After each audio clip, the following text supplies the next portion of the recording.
Bab 2176. Selanjutnya, mereka terus melarikan diri.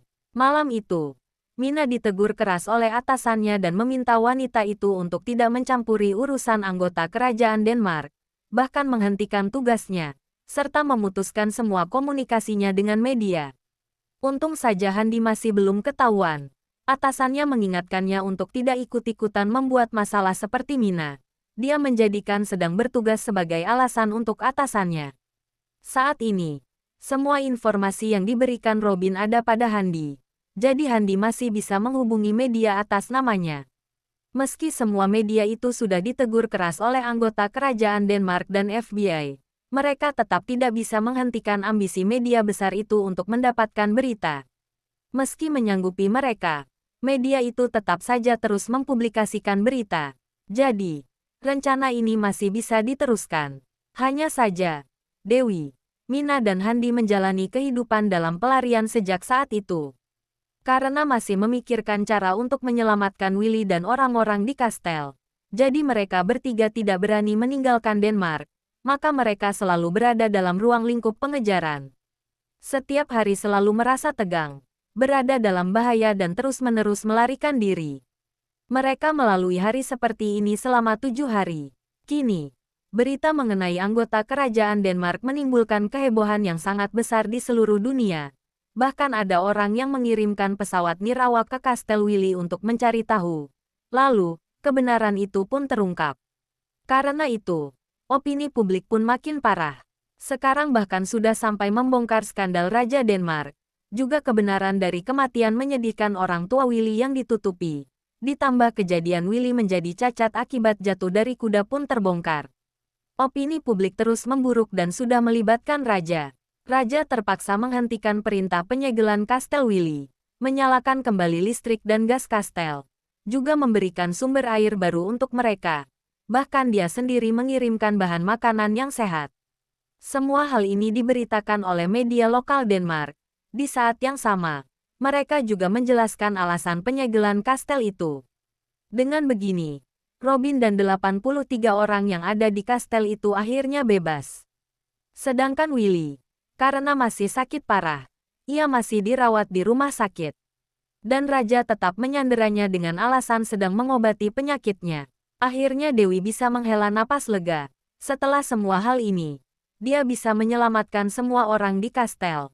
Setidaknya hal ini tidak sia-sia. Sekarang semua orang itu sudah tahu bahwa ini ulah Dewi dan Mina. Jadi seluruh rumah sakit disegel dan banyak yang berjaga di sana. Sangat sulit untuk menyelinap masuk. Selain itu, orang-orang itu makin intens mengejar mereka. Sekarang mereka selalu melarikan diri setiap hari. Kadang mereka hanya tidur tidak sampai 3 jam per harinya. Luka Mina juga terbuka lagi saat pelarian. Mereka bertiga sudah sangat kelelahan. Malam ini, Handi akhirnya bisa menemukan sebuah kamar di penginapan di desa. Dia menyuruh Dewi dan Mina untuk tidur dan beristirahat. Sedangkan dia pergi mengisi minyak, lalu berjaga di luar. Dewi mengobati luka Mina, lalu bersiap mengambil obat untuknya. Tapi ternyata obat itu sudah habis. Dewi menelepon Handi agar pergi membeli obat. Lalu Handi pun bergegas pergi, dan mengingatkan mereka untuk waspada. Mina pun segera tertidur karena kelelahan dan terluka. Dewi tidak berani tidur karena khawatir orang yang mengejar mereka akan datang. Dia hanya berbaring di sofa sambil melihat ponsel dan mengisi daya. Dia sudah 8 hari berada di Denmark, tapi Lorenzo tidak meneleponnya sama sekali. Bahkan pesan singkat pun tidak ada. Hanya ada pesan dari Jeff yang mengatakan mereka sudah menemukan Bibi Loren yang telah diantarkan ke rumah sakit negara Nusantara. Juga menyuruh orang untuk menjaganya. Jeff juga meminta Dewi untuk tenang. Sedangkan terkait Paman Yoshua, sekarang mereka masih bernegosiasi dengan orang-orang organisasi Dark Knight. Masih ada sedikit kesulitan dan butuh sedikit waktu. Tapi organisasi Dark Knight seharusnya tidak berani melakukan apapun pada Paman Yoshua, karena sudah tahu Paman Yoshua memiliki hubungan dengan Lorenzo. Setelah mengatakan terima kasih, Dewi tidak mengatakan hal lain lagi. Dia tahu betapa sulitnya merebut orang dari tangan organisasi Dark Knight. Bab 2177. Meski kondisi Lorenzo sudah stabil, juga memiliki posisi dan kekuasaan yang sangat luar biasa, tapi tetap saja tidak terlepas dari masalah eksternal dan internal. Pada saat seperti ini, orang yang bijaksana tidak akan mencari masalah dengan organisasi Dark Knight. Tapi, pria itu tetap melakukan hal ini demi dirinya. Meski tidak ada yang memberitahu hal ini, dia tetap bisa menebaknya. Namun, dia tidak mengerti. Dia sudah pergi begitu lama, tapi Lorenzo tidak pernah meneleponnya. Apa pria itu benar-benar tidak mengkhawatirkannya? Atau pria itu sudah merasa putus asa karena hal ini dan memutuskan untuk mengakhiri hubungan? Namun, kalau sungguh ingin mengakhiri hubungan, lalu kenapa dia membantunya menyelamatkan Bibi Lauren dan Paman Joshua? Ponsel Dewi bergetar saat sedang memikirkan ini. Dia menjawabnya, "Brandon, Bibi Lauren sudah menghubungiku. Dia sudah diselamatkan." Brandon sangat antusias. Seharusnya orang dari keluarga Moore yang menyelamatkannya. "Ya, aku sudah membaca pesan dari Jeff," ujar Dewi dengan suara rendah. Dia bilang sudah mengantarkan Bibi Lauren ke rumah sakit. Urusan Paman Joshua juga masih dinegosiasikan. Mungkin inilah berita baik satu-satunya dalam beberapa waktu ini. Kelak aku akan membalas budi Lorenzo. Kali ini memang harus berterima kasih padanya. Ya, setiap kali Lorenzo selalu membantu di saat yang tepat. Tidak seperti Pangeran Willy itu. Selalu mendatangkan masalah untukmu. Brandon selalu kesal saat mengingat ini. Aku meneleponmu selama beberapa hari ini. Kalau ponselmu tidak mati, pasti tidak ada sinyal. Sebenarnya apa yang kamu lakukan? Aku sangat mengkhawatirkanmu. Sedang melarikan diri. Dewi menertawakan dirinya sendiri. Sudahlah. Aku tutup dulu kalau tidak ada hal lainnya. Masih ada satu hal lagi. Brandon segera menghentikannya. Dewi tiba-tiba teringat. Apa dana untuk panti asuhan sudah tidak mencukupi? Aku akan memikirkan cara. Sudah terselesaikan. Brandon berkata. Ada sebuah yayasan yang baru berdiri menyumbangkan sejumlah uang untuk kita. Sekarang panti asuhan sudah beroperasi secara normal.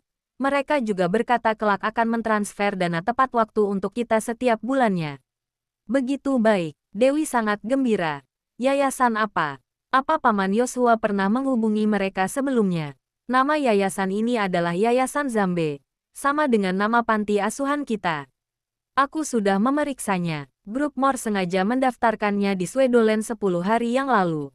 Sampai saat ini, yayasan itu hanya mentransfer uang untuk panti asuhan kita dan tidak ada mutasi lainnya. Dewi tertegun mendengar perkataan ini. Dia sama sekali tidak tahu ternyata Lorenzo telah melakukan begitu banyak hal untuknya. Dia masih berada di kota Snowy saat 10 hari yang lalu. Tapi pria itu tidak mengatakan apapun. Juga tidak bertanya. Hanya menyuruh orang mendaftarkan sebuah yayasan di Swedoland dan membantunya mengatasi masalah dana panti asuhan. Bahkan nama yayasan itu juga dipilih karena dirinya. Kamu tidak tahu semua ini? Tanya Brandon. Tidak tahu. Dewi merasa sedikit bersalah. Dia tidak pernah mengatakannya padaku. Masih ada satu hal lagi, ujar Brandon. Setelah kamu pergi, aku mengelola panti asuhan sendirian dan sedikit kewalahan. Beberapa hari yang lalu, panti asuhan di daerah lain mengalami sedikit masalah. Saat aku akan pergi mengurusnya, staf setempat berkata masalahnya sudah terselesaikan. Aku merasa tidak tenang, dan segera datang untuk memeriksanya. Lalu menemukan ada orang yang selalu melindungi panti asuhan kita secara diam-diam. Begitu terjadi sesuatu di panti asuhan, maka instansi kedokteran dan pihak kepolisian akan segera datang untuk mengatasinya. Orang yang diam-diam melindungi kita ini berasal dari kantor cabang grup Moore. Panti asuhan kita tersebar di mana-mana. Perusahaan mereka juga ada di mana-mana.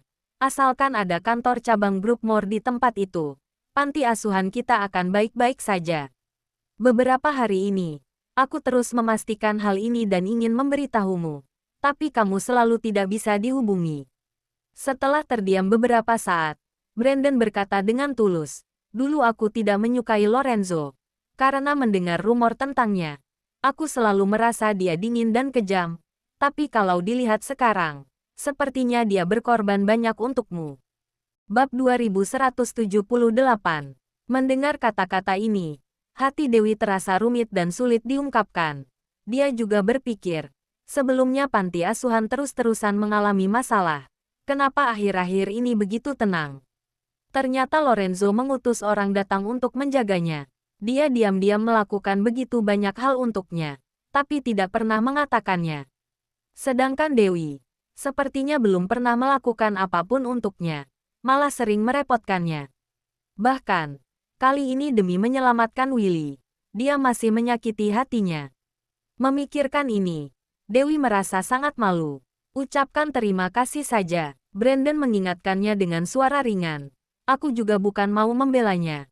Utamanya adalah dia sudah menyelamatkan Bibi Lauren. Juga sudah menyelesaikan masalah panti asuhan. Ditambah lagi, Kelly mengoceh di samping telingaku setiap hari. Aku sudah bosan mendengarnya. Hehehe, Dewi tertawa. Aku mengerti. Jagalah dirimu dengan baik. Setelah menutup telepon, Dewi ragu-ragu mau menelepon Lorenzo atau tidak. Ia berpikir sejenak, tapi dia tetap meneleponnya. Sangat cepat, teleponnya tersambung. Halo, suara yang familiar. Sepertinya ada semacam rasa mendesak dan khawatir. Kamu, apa yang sedang kamu lakukan? Dewi tidak tahu harus berkata apa, jadi dimulai dengan sedikit canggung. Sedang di dalam mobil, Lorenzo sedikit menghela napas lega. Dia mengira telah terjadi sesuatu pada Dewi, makanya meneleponnya. Tapi setelah mendengar suaranya, dia tahu bahwa sekarang Dewi baik-baik saja. Jadi nada bicaranya menjadi dingin. Ada apa? Apa hari-hari berhasil melarikan diri dengan baik? Kenapa kamu bisa tahu aku sedang melarikan diri? Dewi berkata secara spontan. Omong kosong. Lorenzo mencibir sinis. Menciptakan begitu banyak opini publik. Membuat kerajaan Denmark berantakan. Bagaimana mungkin mereka mau melepaskanmu? Kalau begitu, apa kamu tidak khawatir? Dewi bertanya dengan tidak senang. Juga tidak datang untuk menyelamatkanku. Aku bilang jangan pergi. Tapi kamu tetap pergi. Lorenzo berkata dengan dingin. Walau mempertaruhkan nyawa juga tetap mau pergi menyelamatkan dia. Begitu berani. Begitu teguh. Begitu tergila-gila. Bagaimana aku bisa menghalangimu? Berhubung sudah pergi. Untuk apa masih meneleponku? Lorenzo semakin marah. Kalau ada hal apa, pergilah cari Willy. Kamu. Ketika Dewi hendak berbicara, tiba-tiba terdengar suara tembakan. Tembakannya mengenai kaca jendela. Dia terkejut, segera bangun dan memanggil Mina. Mina, cepat bangun. Dewi, Lorenzo buru-buru berteriak. Di mana kamu? Kirimkan alamatnya padaku. Dia belum selesai berbicara. Di sana tiba-tiba terdengar suara ledakan. Kemudian teleponnya terputus. Ekspresi Lorenzo berubah drastis. Segera memerintahkan. Cepat cari tahu di mana dia sekarang. Utus orang pergi menyelamatkannya. Cepat. Baik, Tuan. Jeff segera pergi mengurusnya. Pada saat yang sama, Dewi menarik Mina melompat ke bawah dari lantai atas. Di belakang mereka, seluruh motel meledak. Serpihan yang tak terhitung jumlahnya terciprat ke tubuh mereka. Mina menjerit kesakitan. Dewi juga terluka, tapi dia tetap bertahan untuk bangkit, mengulurkan tangan untuk memapah Mina. Pada saat ini, belasan unit mobil tentara melaju kencang kemari. Cahaya lampu yang menyala-nyala menyinari matanya. Pada saat yang sama, pistol yang tak terhitung jumlahnya diarahkan ke kepalanya. Akhirnya menemukan kalian juga, wanita jalang, berani mencelakaiku. Terdengar suara suram. Selesai berbicara, ia langsung menembak ke arah Dewi. Dor, betis Dewi terkena tembakan. Ia tumbang ke tanah dalam sekejap. Tas ranselnya juga terjatuh. Dewi ya, seorang pria bertubuh tinggi berjalan ke depannya. Sepatu kulit berwarna hitam menginjak tangannya. Kabarnya kamu seorang tabib ajaib. Aku mau lihat, apa kamu bisa menjamin dirimu tidak mati? Selesai berbicara, orang itu langsung mengarahkan pistolnya ke kepala Dewi. Kamu tidak boleh membunuhnya. Mina berteriak dengan emosi. Dia adalah calon istri Tuan El. Kalau kamu membunuhnya, El tidak akan melepaskanmu. Bab 2179. Benarkah? Pria itu mengangkat dagu Dewi dengan ujung kakinya. Calon istri El. Inilah trik yang sebelumnya kamu gunakan untuk membodohi yang muliakan. Dewi telah melihat wajahnya dengan jelas. Dia adalah salah satu pangeran yang dia lihat di istana hari itu. Kamu kira aku akan percaya padamu? Pria itu sama sekali tidak peduli. Langsung menarik pelatuknya, hendak menembak. Tangan Dewi diinjak olehnya. Ia sama sekali tidak bisa melawannya. Melihat sudah akan menghadapi kematian. Pada saat yang kritis ini, terdengar suara, "Richard, tunggu sebentar." Pria itu menghentikan gerakannya, menoleh dan melihat ke sana. Bobby turun dari mobil, berlari kemari dengan langkah besar. Jangan membunuhnya. Bukankah hanya seorang wanita? Untuk apa begitu berusaha? Richard sangat kesal. Waktu itu seharusnya membunuhnya lebih awal. Jadi tidak akan ada begitu banyak masalah. Ini permintaan yang mulia. Bobby buru-buru berkata. Tuan L menelepon yang mulia secara langsung. Richard tercengang. Menoleh dan menatap Dewi. Apa dia benar? Dia mungkin benar-benar wanita Tuan L, kata Bobby. Selera Tuan L benar-benar unik. Richard mencibir. Wanita yang begitu pendek dan kurus. Pesona apa yang dia miliki? Sudahlah. Jangan mempermasalahkan ini. Bobby buru-buru membujuk. Yang mulia sudah mengutus orang datang kemari. Kalau kamu membunuhnya sekarang, tidak hanya menyinggung yang mulia, kamu juga akan menyinggung Lorenzo. Jangan mencari masalah. Berengsek. Richard menyimpan pistolnya. Berteriak dengan marah. Bawa mereka berdua pergi. Baik, Dewi dan Mina diseret ke dalam mobil. Rombongan mobil pun segera pergi. Di tempat yang tidak jauh, Handi yang bergegas kembali dari membeli obat tadi, tidak bisa menahan perasaan cemas ketika melihat adegan ini. Dia sedang ragu-ragu apakah mau membawa mobil menyusul mereka. Pada saat ini, ponselnya tiba-tiba berdering. Itu adalah nomor yang tidak dikenal. Dia mengangkat telepon dengan ragu. Halo, Handi. Terdengar suara berat. Aku Lorenzo. Hah, Tuan L, Tuan. Pesawat khusus sudah disiapkan. Pergi ke bandara. Baik, ketika Lorenzo baru naik pesawat, dia menerima panggilan telepon. Itu telepon dari Raja Denmark. Tuan L, orangnya sudah dibawa ke istana. Kamu tenang saja. Aku pasti tidak akan membiarkan terjadi sesuatu padanya. Tapi, sekarang aku sudah di pesawat. Akan tiba di Denmark sekitar 13 jam lagi. Lorenzo berkata dengan tenang dan sopan. Usia istriku ini masih muda, tidak dewasa. Kalau ia menyinggung yang mulia, aku akan meminta maaf padamu secara langsung. Tapi, wanitaku, walaupun ada masalah, aku akan membawanya pulang dan mendidiknya sendiri. Kalau ada yang menyentuhnya, jangan salahkan aku bersikap kasar. Raja yang di ujung telepon itu tercengang. Sama sekali tidak menyangka bahwa Lorenzo akan begitu sombong. Tapi dia juga termasuk mengatakannya dengan sopan dulu baru mengatakan yang keras. Sudah cukup memberi raja muka. Tidak peduli bagaimanapun. Lebih baik jangan mengganggu dia. Hahaha. Raja tertawa terbahak-bahak. El bercanda. Gadis itu hanya nakal saja. Mana ada menyinggung. Aku sebagai senior. Bagaimana mungkin perhitungan dengan anak-anak? Kalau aku tahu dia orangmu sejak awal, pasti sudah memperingatkan Richard. Tapi untungnya sekarang masih keburu. Gadis itu hanya terluka ringan. Tidak ada yang serius. Tunggu kamu datang. Aku akan menyuruh Richard minta maaf padamu. Sampai jumpa besok. Lorenzo menutup telepon. Sorot matanya suram. Raja Denmark ini benar-benar licik. Jasper menghela napas dan berkata, saat mereka mengejar Nona Dewi, Anda sudah sejak awal menyebarkan informasi bahwa Nona Dewi adalah orangmu. Tapi dia malah berpura-pura tidak tahu. Masih membiarkan Pangeran Richard mengejarnya. Sekarang sudah terjadi masalah. Anda meneleponnya secara langsung. Dia baru berpura-pura tidak tahu. Buru-buru meminta Richard membawanya pulang dengan selamat. Bagaimanapun, raja itu memang ingin membiarkan Tuan memohon padanya secara langsung. Bahkan ingin memancing Tuan pergi ke sana, agar bisa menggunakan Nona Dewi untuk menukar sesuatu. Bab 2180. Bahkan cucu kandungnya pun dia jebak. Apa masih memiliki moralitas? Lorenzo berkata dengan dingin. Awalnya aku tidak mau ikut campur dalam urusan keluarga itu. Tapi dia menyinggungku. Jadi jangan salahkan aku. Entah bagaimana luka Nona Dewi sekarang. Jasper sedikit khawatir. Dia begitu aktif. Juga memiliki teknik mengemudi dan kekuatan yang luar biasa. Kenapa bisa tertangkap? Sehebat apapun dia, juga ada saatnya lelah. Lorenzo mengerutkan kening. Wanita itu memang terlalu memandang tinggi dirinya. Mengira dirinya mampu melakukan apapun. Jadi ikut campur dalam segala hal. Mau menyelamatkan siapapun. Nona Dewi juga dimanfaatkan oleh orang. Jasper berkata spontan. Setelah selesai berbicara, ia terdiam. Menurut Tuan, sekarang kita pergi ke Denmark. Mungkinkah ini juga rencana Pangeran Willy? Lorenzo tidak berbicara.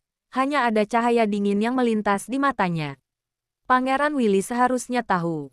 Mengungkapkan skandal keluarga kerajaan. Memicu opini publik. Meskipun bisa menyelamatkan orang-orang di dalam kastel. Tapi juga akan menempatkan Nona Dewi dalam situasi bahaya. Dan dia tetap melakukannya. Jasper tidak bisa menahan diri untuk menebak. Demi menyelamatkan anak buahnya. Demi bisa melepaskan diri. Sama sekali tidak mempedulikan keselamatan Nona Dewi. Dia benar-benar kejam. Karena dia tahu. Lorenzo sedikit mengangkat sudut bibirnya. Kalau terjadi sesuatu pada Dewi, aku pasti tidak akan diam saja. Kenapa dia bisa begitu yakin? Jasper sedikit marah. Bagaimana kalau Anda benar-benar marah? Tidak peduli pada Nona Dewi lagi. Bagaimana kalau Anda sibuk dan tidak bisa mengurusnya? Dia ini jelas-jelas sedang mempertaruhkan nyawa Nona Dewi. Ada beberapa hal. Memang merupakan sebuah pertaruhan besar. Lorenzo bisa membaca pikiran Willy. Waktu itu, saat mengantar Dewi kembali ke kota Snowy, dia sudah memikirkan semua ini dengan baik. Kita benar-benar sudah meremehkannya, Jasper berkata dengan marah. Kalau tahu begitu, seharusnya kita memaksa Nona Dewi tinggal di kota Snowy. Tidak membiarkannya pergi ke Denmark. Dengan begitu, rencananya tidak akan berhasil. Kalau seperti itu, hubungan antara aku dan Dewi akan hancur. Lorenzo tersenyum. Wanita bodoh itu tidak pernah tahu betapa jahatnya hati manusia. Berkata sebanyak apapun tidak ada gunanya. Dia tetap mau merasakannya sendiri. Baru bisa belajar jadi lebih dewasa. Jadi, sebenarnya Anda juga sudah bisa menebak semua ini sejak awal. Jelas-jelas tahu ini semua adalah rencana Willy. Anda tetap membiarkannya. Akhirnya Jasper mengerti. Hanya untuk memberi pelajaran pada Nona Dewi. Kalau tidak membiarkannya terluka, dia tidak akan mengerti apa itu bahaya di dunia hati orang jahat. Lorenzo tersenyum tak berdaya. Biarkan dia melakukannya. Kalau dia dapat masalah, baru bantu bereskan. Lorenzo berhenti sejenak, lalu mengalihkan pandangannya keluar jendela. Bukankah itu yang diajarkan Bibi padaku waktu itu? Anda membimbing Nona Dewi seperti anak kecil. Jasper tersenyum. Kemudian teringat sesuatu lagi. Aku tiba-tiba teringat. Sepertinya Anda pernah mengatakan bahwa Pangeran Willy ini tidak sederhana. Masih terus menarik Nona Dewi untuk terus dekat dengannya. Saat itu, apa Anda sudah tahu bahwa dia akan memanfaatkan Nona Dewi? Ada beberapa hal, bukan hanya hitam dan putih. Lorenzo berkata secara rasional. Kalau dikatakan secara objektif, perasaan Willy terhadap Dewi itu tulus. Awalnya perhatian dan kepeduliannya padanya juga tulus. Mungkin sebelum rencananya kali ini, dia tidak memiliki pemikiran mau memanfaatkan Dewi. Segalanya muncul karena situasi. Aku sudah mengatakannya sejak awal. Orang yang ditekan dan ditindas sepanjang waktu. Hatinya hanya ada dendam. Tidak ada cinta. Orang seperti ini, begitu mulai bertindak, akan sangat tidak manusiawi. Mengerti, Jasper menganggukkan kepala. Semoga melalui masalah ini, Nona Dewi bisa menyadarinya. Semoga saja, Lorenzo tersenyum. Tapi aku rasa, perjalanannya masih panjang. Bab 2181. Dewi terbangun dalam keadaan linglung. Adegan sebelum dirinya pingsan muncul di benaknya. Dia terkejut dan tiba-tiba bangkit. Karena rasa sakit yang luar biasa, Dewi tumbang keranjang dalam sekejap. Ada rasa kewaspadaan di dalam hatinya. Memaksanya untuk sadar, ia membuka matanya. Melihat pemandangan di depan matanya. Lalu ia pun tercengang. Bukan penjara. Bukan gudang bobrok. Juga bukan tempat yang terlantar. Ini benar-benar kamar yang mewah. Saat ini dia sedang berbaring di atas ranjang. Selimut yang menutupi tubuhnya juga adalah barang mewah kelas atas. Tidak benar, Pangeran yang kejam itu menangkapnya. Bukankah seharusnya langsung membunuhnya? Atau menyiksanya dengan kejam? Di mana ini? Dewi masih dalam keadaan linglung. Pintu kamar tiba-tiba terbuka. Beberapa pelayan wanita berjalan masuk sambil mendorong troli makanan. Di belakang mereka juga diikuti seorang dokter wanita dan beberapa perawat. Anda sudah siuman. Dokter melihat Dewi sudah siuman. Buru-buru kemari untuk memeriksanya. Ini tempat apa? Dewi bertanya dalam bahasa Inggris. Ini istana Denmark. Dokter wanita itu menjawabnya sambil memeriksa luka di kepalanya. Istana. Dewi sangat bingung. Istana siapa? Tentu saja istana yang mulia. Dokter wanita itu tersenyum. Otak Dewi penuh dengan pertanyaan. Bukankah dia ditangkap oleh pangeran jelek itu? Kenapa bisa muncul di istana? Dia teringat. Setelah bangunan itu meledak, pangeran itu menangkapnya dan Mina. Bahkan masih mau membunuhnya. Lalu pangeran yang lainnya datang menghentikannya. Jangan membunuhnya. Bukankah hanya seorang wanita? Untuk apa begitu berusaha? Waktu itu seharusnya membunuhnya lebih awal. Jadi tidak akan ada begitu banyak masalah. Ini permintaan yang mulia. Tuan El menelepon yang mulia secara langsung. Teringat percakapan ini, Dewi akhirnya mengerti. Sebelum bangunan itu meledak, dia sedang menelepon Lorenzo. Pria itu seharusnya mendengar suara tembakan di telepon. Tahu terjadi sesuatu padanya. Jadi segera menelepon Raja Denmark. Pada saat kritis, tetap Lorenzo yang menyelamatkannya.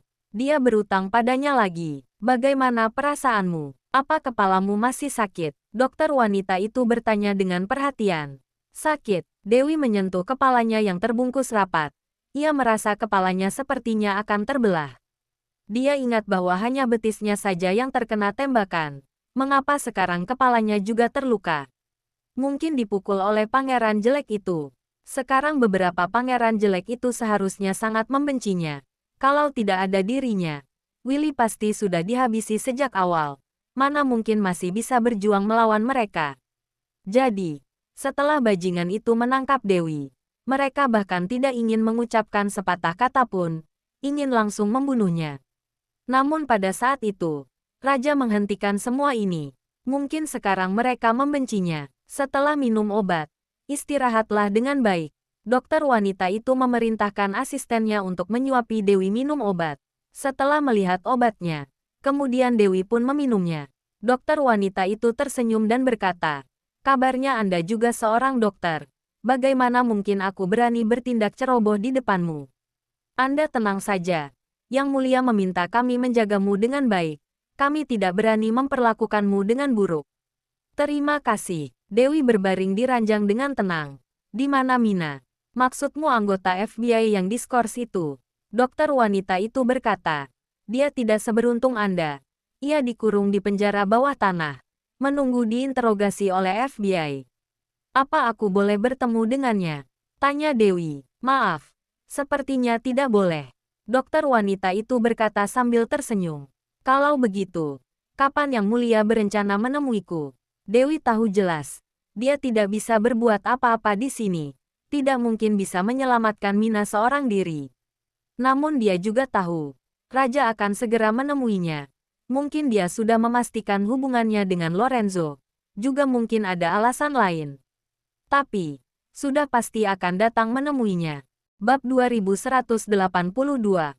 Ini, ketika dokter wanita itu hendak berbicara, seorang wanita parubaya berjalan masuk, memberi hormat pada Dewi. Kemudian berkata, "Halo Nona Dewi, malam ini jam 8. Yang Mulia mengadakan perjamuan, mengundangmu untuk ikut berpartisipasi. Aku datang mengantarkan pakaian untukmu." Selesai berbicara, ia memberi isyarat. Para pelayan membawakan pakaian dan aksesoris cantik, termasuk sepatu dan pakaian dalam. Satu set lengkap, diletakkan di atas sofa. Begitu megah, Dewi tercengang sejenak, kemudian segera mengerti, apa Lorenzo mau datang. Pelayan senior itu tidak berbicara, hanya menundukkan kepala dengan rendah hati. Kelihatannya benar, Dewi tiba-tiba menegakkan punggungnya. Suaranya juga nyaring, wajahnya dan matanya juga menjadi cerah. Dukungannya telah datang. Apa yang dia takutkan? Dialah yang paling berkuasa sekarang. Nona Dewi, sekarang baru jam 2 siang. Waktunya masih lama. Pelayan senior itu menundukkan kepala, berkata dengan hormat, kami melayanimu makan dulu. Kemudian Anda bisa istirahat sebentar. Jam 6 malam kami akan datang melayanimu mandi dan ganti pakaian. Bagaimana menurut Nona? Aku berharap temanku Mina juga bisa pergi ke perjamuan malam bersamaku. Nada bicara Dewi menjadi arogan. Tolong kalian atur. Ini, pelayan senior itu tampak kesulitan. Kalau kamu tidak bisa mengambil keputusan, maka pergilah minta petunjuk pada Yang Mulia. Dewi berkata dengan arogan. Tolong beritahu dia. Jika tidak mengizinkan Mina ikut, aku juga tidak akan pergi. Baik, aku akan segera minta petunjuk. Pelayan itu buru-buru pergi sambil menundukkan kepala. Masih tidak lupa berpesan. Kalian layani Nona Dewi dengan baik. Baik, selanjutnya. Dewi berbaring di ranjang dengan nyaman. Beberapa pelayan meninggikan bantal untuknya, membantunya mengelap badan, mencuci muka, dan melakukan perawatan kulit, kemudian menyuapinya makan. Bisa dikatakan bahwa pelayanan kerajaan di negara barat sangat profesional dan menyeluruh. Keterampilan mereka melayani orang benar-benar sangat bagus. Meskipun Dewi menderita cedera di bagian kepala dan betisnya, sekujur tubuhnya sakit, tapi sangat menikmati layanan seperti ini. Ia tetap merasa sangat nyaman, dan suasana hatinya menjadi jauh lebih baik. Tentu saja, suasana hatinya menjadi jauh lebih baik juga karena sebentar lagi akan bertemu dengan Lorenzo.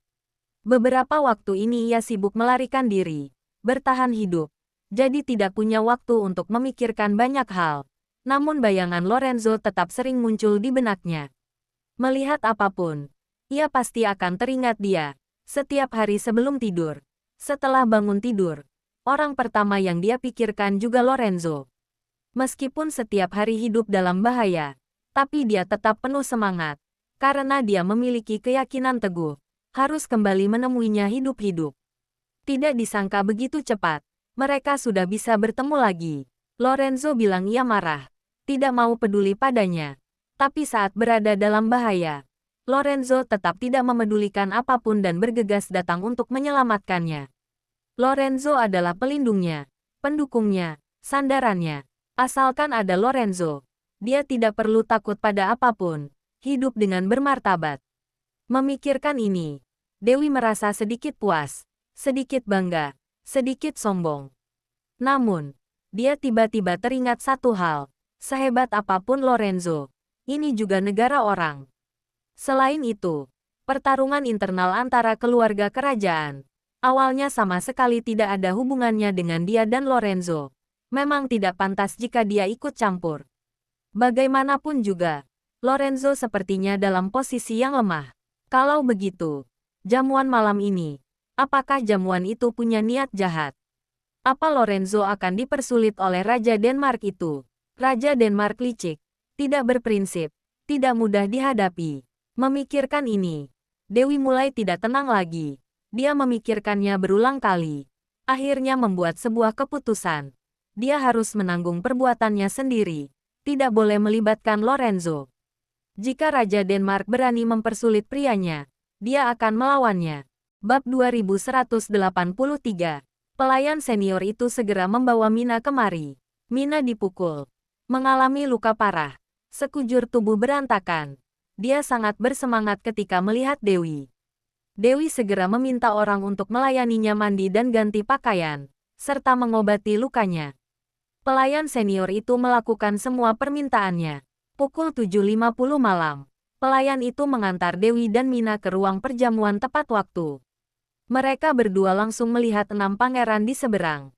Di antara mereka, Richard yang paling angkuh, sepasang mata yang panjang dan sipit, menatap mereka berdua dengan suram.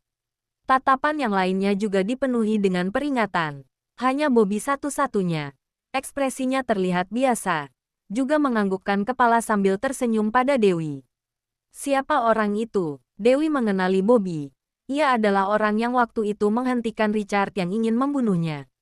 Pangeran termuda Denmark. Namanya Bobby. Mina berkata dengan suara kecil. Kabarnya baru umur 19 tahun. Lebih muda beberapa tahun dari Pangeran Willy. Apa dia juga ikut berperan dalam menindas Willy?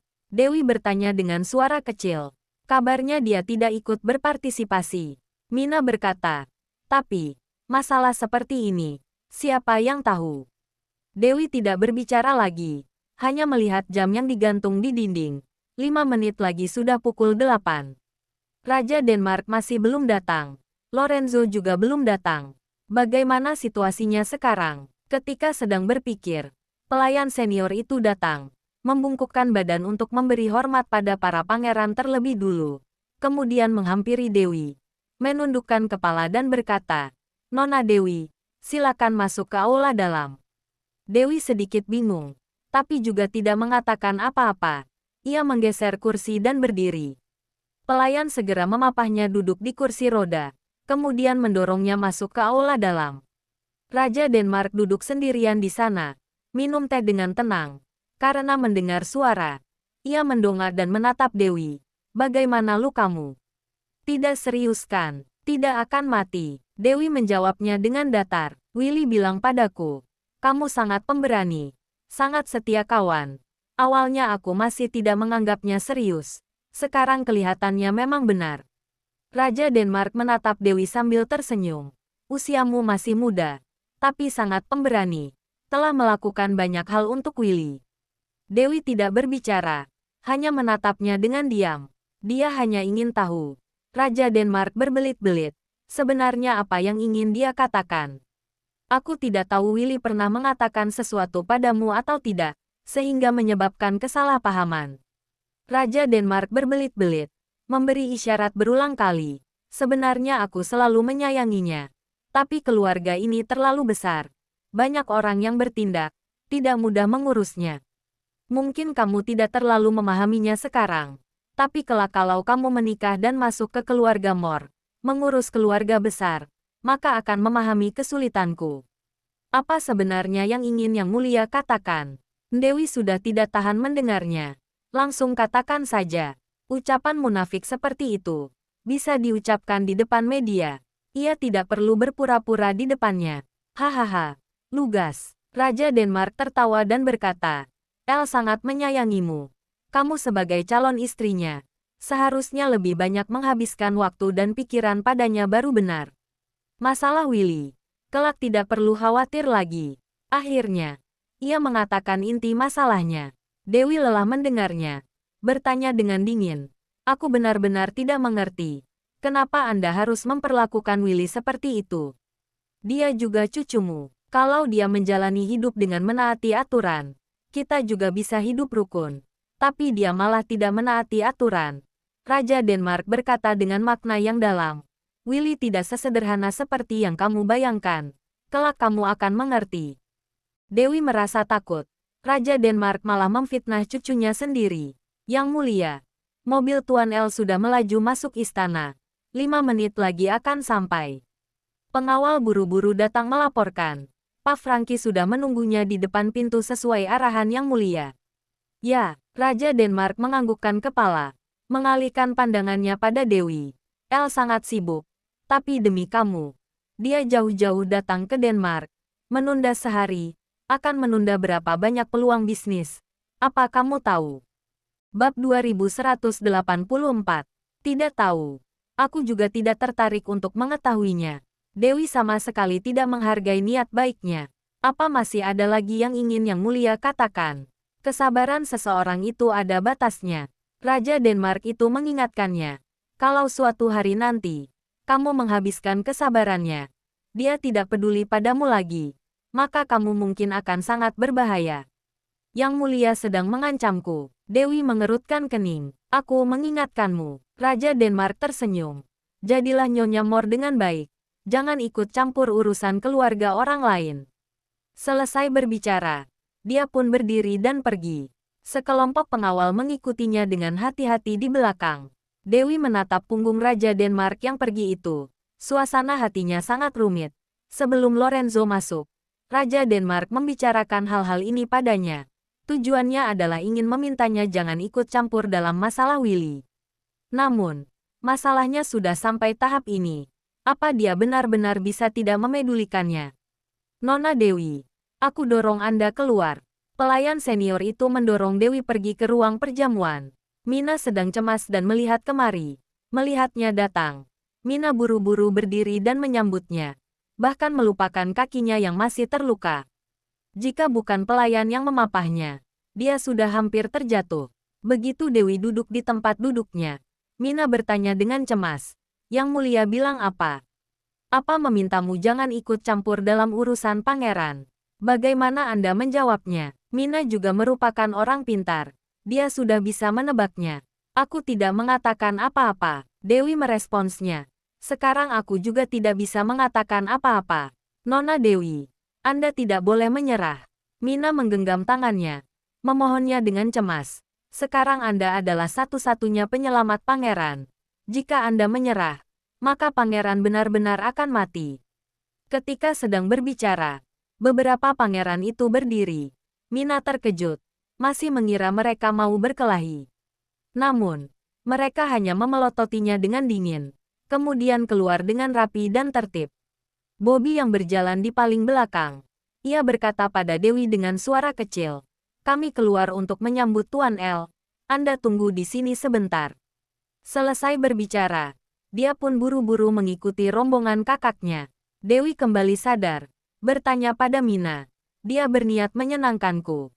Seharusnya iya. Mina tersenyum dingin dan berkata, dia tahu bahwa Anda adalah pacar Tuan El walaupun tidak menyanjungmu secara terang-terangan. Dia juga tidak ingin menyinggungmu.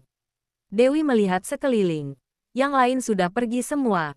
Hanya ada beberapa pelayan wanita yang menunggu di samping. Dia bertanya pada Mina dengan suara kecil. Oh ya, bukankah kemarin kamu sudah menghubungi Robin? Bagaimana dengan mereka? Apa sudah benar-benar keluar dari bahaya? Awalnya, kemarin mau memberitahumu. Tapi aku tertidur di motel. Lalu terjadi hal itu. Mina mendekat ke samping telinganya dan berbisik. Robin bilang, masalah kehidupan mereka sudah terselesaikan. Tapi kembali bebas itu adalah bohong. Mereka bisa berhubungan dengan orang luar. Juga bisa keluar masuk dengan bebas. Tapi selalu ada orang yang mengawasi mereka. Sampai sekarang dia tidak pernah bertemu dengan pangeran. Keluar masuk juga hanya membawa orang untuk membeli obat-obatan dan makanan saja. Bahkan tidak bisa menghubungi media dan orang luar lainnya. Dia menelepon orang di perusahaan pangeran. Juga diawasi. Hanya bisa membahas masalah bisnis. Sudah kuduga. Dewi mengerutkan kening. Nona Dewi. Mina menarik tangan Dewi. Berkata dengan cemas, selagi Tuan El datang ke sini hari ini, kita memiliki kepercayaan diri, harus meminta Yang Mulia melepaskan pangeran. Dewi sedikit tercengang. Kita mana ada kepercayaan diri seperti itu. Willy adalah orang keluarga Denmark, juga bukan orang Lorenzo. Kenapa tidak ada? Mina cemas. Lihatlah, Yang Mulia saja begitu takut padanya. Tahu bahwa Anda adalah pacar Tuan El. Segera meminta orang melayanimu dengan hati-hati, tidak berani memperlakukanmu dengan buruk.